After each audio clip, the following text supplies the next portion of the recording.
আসসালামু আলাইকুম। সবাই কেমন আছেন? আশা করি সবাই অনেক অনেক ভালো আছেন। আজকে আমি তৈরি করব চুষি পিঠা বা হাতে কাটা সেমাই পিঠা।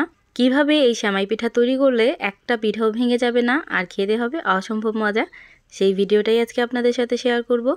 এখন কথা না বাড়িয়ে দেখে নেই আমি কিভাবে এই পিঠাগুলো তৈরি করলাম। প্রথমেই পিঠা তৈরি করার জন্য চালের আটার একটা কাই করে নিতে হবে। এজন্য একটা ফ্রাই প্যানে 2 কাপ পরিমাণ পানি আমি বলক তুলে নিছি আর দিয়ে দিলাম হাফ চামচ পরিমাণ লবণ। লবণটা খুব ভালো করে মিশিয়ে নেওয়ার হয়ে গেলে 2 কাপ পরিমাণ এখানে শুকনো চালের গুঁড়া দিয়ে দিব। যেহেতু এখানে শুকনো চালের গুঁড়া, সেজন্য 2 কাপ পরিমাণে 2 কাপ পানি কিন্তু লাগবে। আপনারা যদি ভিজা চালের গুঁড়া নেন, ওই ক্ষেত্রে আপনারা 1.5 কাপ পরিমাণ পানি এখানে ব্যবহার করবেন। এখন খুব ভালো করে নেড়েচেড়ে ঢাকনা দিয়ে ঢেকে রেখে দেব। চুলার হিটটা লোতে রেখে 10 মিনিটের জন্য। 10 মিনিট পর আমি আবার ফিরে আসব। আর এই তো দেখতেই পাচ্ছেন 10 মিনিট হয়ে গেছে আর এই পিঠার ডোটা কিন্তু এখন অনেকটাই রেডি হয়ে গেছে। এখন আবার একটু হালকা হাতে নেড়েচেড়ে আবার ঢাকনা লাগিয়ে 5 মিনিটের জন্য রেস্টে রেখে দেব। এই ডোটা যদি পারফেক্টভাবে হয় তাহলেই কিন্তু আপনাদের পিঠাগুলো একদম পারফেক্ট হবে। এজন্য চেষ্টা করবেন ডোটা পারফেক্টভাবে তৈরি করার। এই ডোটা আমি 5 মিনিট পর নামিয়ে নিছি আর নামিয়ে খুব ভালো করে একটা গ্লাসের সাহায্যে মথে নেব।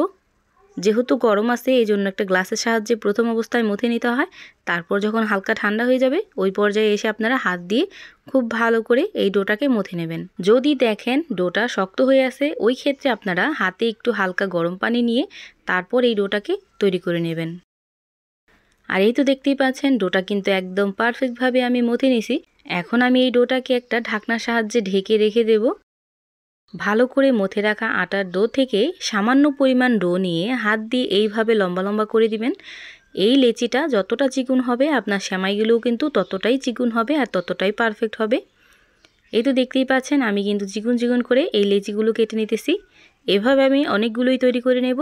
এই লেচিগুলো একটার সাথে যেন একটা লেগে না যায়, ওই জন্য কী করতে হবে, হয়তো শুকনো চালের গুঁড়ি আর না হয় সামান্য পরিমাণ আটা এইভাবে ছিটিয়ে দিবেন। এক্ষেত্রে কিন্তু সবগুলো লেচি একসাথে লেগে যাবে না। এভাবে আমি অনেকগুলো বানিয়ে নিছি। এখন আমি সেমাইগুলোও তৈরি করে নেব।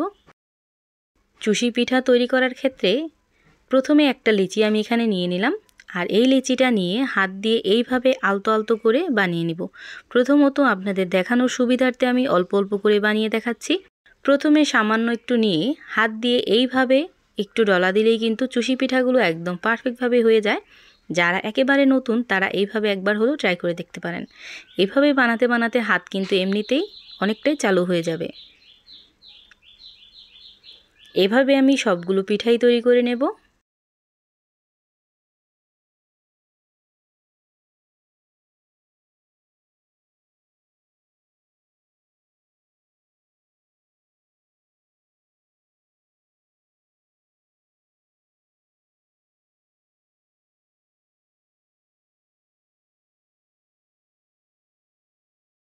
এই পিঠাগুলো এইভাবে রেখে দিলেও কিন্তু একটার সাথে একটা লেগে যাবে না, যেহেতু এই পিঠার কাইটা অনেকটাই পারফেক্ট হয়েছে।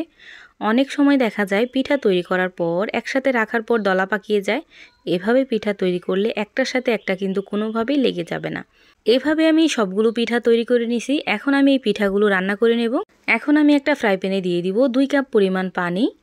পানির সাথে আমি দিয়ে দিব টুকরো করা দারচিনি আর দিয়ে দিব ভেঙে রাখা খেজুরের গুড়। আপনারা চাইলে চিনি ক্যারামেল করেও তৈরি করে নিতে পারেন বা ছোলা গুড় দিয়েও করে নিতে পারেন। এখন আমি গুড়টাকে খুব ভালো করে জাল করে ছেঁকে নেব আর এই পানিটাকে অর্ধেক করে নেব জাল করে। আর এই তো দেখতেই পাচ্ছেন গুড়টা খুব ভালোভাবে জাল করে আমি অর্ধেক করে নিছি। বলক ওঠা শিরায় আমি আগে থেকে বানিয়ে রাখা সেই সেমাইগুলো দিয়ে দিব। সেমাইটা দিয়ে আলতো হাতে একটু নেড়ে দিলাম, বেশি নাড়াচাড়া করলে কিন্তু ভেঙে যেতে পারে। আর এই তো দেখতেই পাচ্ছেন বলক চলে আসছে। এখন আলতো হাতে আবার একটু নেড়ে দেব। এইভাবে আমি সেমাইটাকে রান্না করে নিছি প্রায় 10 মিনিটের মতো। 10 মিনিট রান্না করার পর এখানে আপনারা আগে থেকে জাল করা দুধটা এখানে ব্যবহার করতে পারেন। আমি এখানে গুঁড়া দুধ গুলিয়ে তারপর ব্যবহার করলাম। 1 কাপ গুঁড়া দুধ আমি হাফ কাপ পরিমাণ পানি দিয়ে গুলিয়ে এখানে দিয়ে দিলাম। এখন দুধটাকে খুব ভালো করে পিঠার সাথে মিশিয়ে নিতে হবে আর মিশিয়ে 2-1টা বলক দিয়ে চুলাটাকে অফ করে দেবেন।